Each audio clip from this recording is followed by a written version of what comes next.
है तो पवन और खेसारी, पवन के साथ खेसारी को तुलना किया जाता है। लेकिन खेसारी लाल यादव जिस तरीके से इस सॉन्ग को लाए हैं, जिस तरीके से वीडियो में काम किए हैं, ये कहीं ना कहीं जो है गलत है।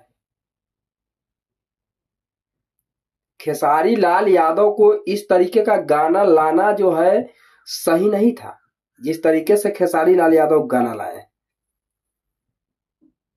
जिनके घर में जवान बेटी है, जिनके बहू है, जिनको बेटा सियान है, जिनके पूरा परिवार है, पूरे फैमिली है, और उस इंसान के मुंह से अगर इस तरीके के गाना आता है, और जिस तरीके से इन लोगों ने वीडियो में काम किए हुए हैं ना, वीडियो हम एक एक जो है शॉर्ट आप लोगों को दिखाएंगे कि किस किस तरीके से जो है इन लोगों ने काम किए हैं।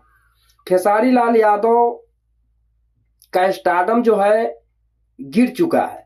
खेसारी लाल यादव का काफी समय से जो है वो गाना चल नहीं रहा है, और कहां से चलेगा भाई, कहां से चलेगा गाना। इस तरीके से गाना लाइएगा, इस तरीका का गाना जो है गाने का अगर इस्तेमाल कीजिएगा तो नहीं चल पाएगा। हर साल फागुन के महीना में हम लोग सोचते हैं कि चोली चड्डी बनियाइन जंघिया हेन तेन पर गाना ना गाए, लेकिन इन लोगों ने सारी अश्लीलता के हद जो है पार कर चुका है, और इस तरीके से जो है गाना गाने का प्रयास करते हैं। इन लोगों को वीडियो बनाना हम लोगों को मजबूरी होता है, और मजबूरी में इन लोगों के विषय में चर्चा करते हैं। बिहार के डेवलपमेंट के बारे में हम लोग चर्चा नहीं कर पाते हैं। बिहार में रोजगार नहीं है, इसके लिए चर्चा नहीं कर पाते हैं। बिहार में